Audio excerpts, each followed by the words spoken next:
अब हम लोग सीखेंगे रेखीय आवर्धन। रेखीय आवर्धन क्या होता है? तो रेखीय आवर्धन दर्पण द्वारा बने प्रतिबिंब की लंबाई तथा वस्तु की लंबाई के अनुपात को रेखीय आवर्धन कहते हैं।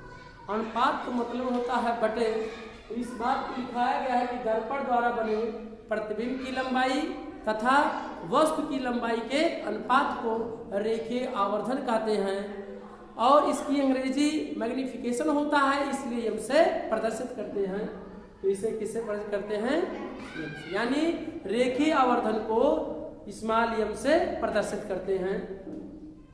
रेखीय आवर्धन बराबर हम आपको बताएं कि अनुपात है। अनुपात माने क्या होता है? बटे होता है। तो रेखीय आवर्धन बराबर प्रतिबिंब की लंबाई बटे क्या होता है? वस्तु की लंबाई। तो यानी अगर रेखीय प्रतिबिंब की लंबाई को I से प्रदर्शित किया जाए और वस्तु की लंबाई को O से प्रदर्शित किया जाए तो यह बराबर क्या होगा? I अपन क्या होगा? O होगा। ये I क्या है? तो दर्पण द्वारा बने प्रतिबिंब की लंबाई और O क्या है? दर्पण द्वारा बने दर्पण वस्तु की लंबाई। वो क्या है? वस्तु की लंबाई है और I क्या है? दर्पण द्वारा बने प्रतिबिंब की लंबाई है। तो यानी m बराबर I अपान O। हम लोग पिछले बार ये बात को जानकारी हो गई थी कि O और O डैश वस्तु के किसी वस्तु के निचले सिरे को और ऊपरी सिरे को O डैश से प्रदर्शित किए थे। लेकिन इस सूत्र में O क्या है? वस्तु की टोटल क्या है? ऊंचाई है और I क्या है? प्रतिबिंब की क्या है? ऊंचाई, टोटल ऊंचाई। इसे हम लोग H1 H से भी H2 से प्रदर्शित करते हैं, कर सकते हैं। A और B से भी प्रदर्शित कर सकते हैं या O डैश से प्रदर्शित कर सकते हैं वस्तु की लंबाई को और प्रतिबिंब की लंबाई को I और I डैश से भी लिख सकते हैं। लेकिन हम शॉर्टकट के लिए इसको हम लोग प्रतिबिंब की लंबाई को किससे, प्रतिबिंब की ऊंचाई को या लंबाई कहा जाए तो किससे प्रदर्शित करेंगे? I से। और वस्तु की ऊंचाई को हम लोग किससे प्रदर्शित करेंगे? O से। तो यानी दर्पण द्वारा बने प्रतिबिंब की लंबाई, जो भी अभी हम लोग दर्पण में प्रतिबिंब करना सीखे थे पिछले पार्ट में हम लोग, कि दर्पण में हम देख रहे कि प्रतिबिंब कैसा बन रहा था, छोटा बन रहा था, कभी बड़ा बन रहा था, कभी उल्टा बन रहा था, कभी सीधा बन रहा था। तो उसी प्रतिबिंब की लंबाई को ले लिया जाए और वस्तु की लंबाई से क्या कर दिया जाए? भाग दे दिया जाए। जो उत्तर आएगा वही क्या होगा? रेखीय आवर्धन होगा। और रेखीय आवर्धन को किससे प्रदर्शित करते हैं? तो यम से क्या करते हैं? प्रदर्शित करते हैं। ये तो दर्पण द्वारा यानी एक सूत्र यानी m बराबर I अपान O हमें प्राप्त हुआ।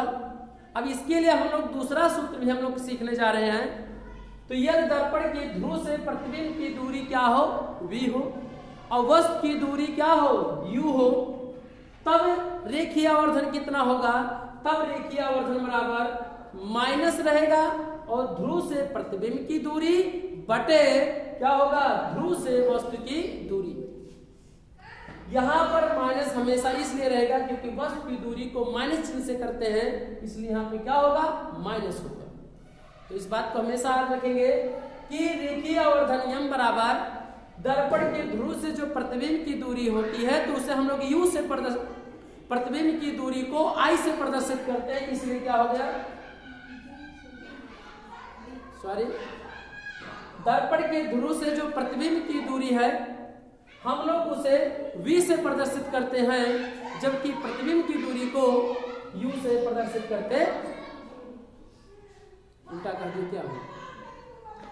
प्रतिबिंब की दूरी को V से और वस्तु की दूरी को U से प्रदर्शित करते हैं। फिर हो सकता है उल्टा कह दिए हो तो सॉरी इसके लिए।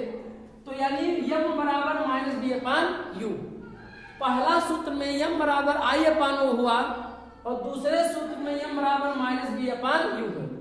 दोनों में सूत्रों में दोनों सूत्र एक है, लेकिन दोनों में आपको अच्छी तरह सीख लेना होगा। ये प्रतिबिंब की हाइट है और ये वस्तु की क्या है? हाइट है। U और V क्या है? मुख्य अक्ष की क्षैतिज दूरी है जो दर्पण के ध्रुव के सापेक्ष यानी दर्पण के ध्रुव से मापी गई है और जो क्या मुख्य अक्ष के साथ मापी गई है।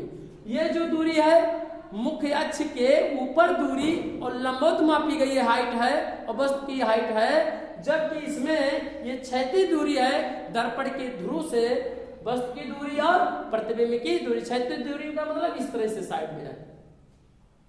इसलिए m बराबर माइनस m क्या हुआ v अपान u। ये तो दोनों सूत्रों को आपस में मिला दिया जाए तो हम देख रहे हैं कि बायां पक्ष क्या है, बराबर है, तो दायां बाएं पक्ष क्या होगा, बराबर होगा। तो समीकरण 1 और 2 की समानता से क्या होगा, I अपान O बराबर माइनस बी अपान यू। एक तीसरा सूत्र हमें प्राप्त हो गया। कौन सा सूत्र हुआ कि I अपान O बराबर क्या होगा, माइनस बी अपान यू। इस सूत्र में I अपान O बराबर माइनस बी अपान यू, ये जो सूत्र हमें प्राप्त हुआ है, यह सूत्र, ये I क्या है, दर्पण द्वारा बने प्रतिबिंब की ऊंचाई है, और वो क्या है, दर्पण की क्या है, यानी वस्तु की क्या है, ऊंचाई है। और v क्या है, दर्पण से यानी दर्पण के ध्रुव से प्रतिबिंब की दूरी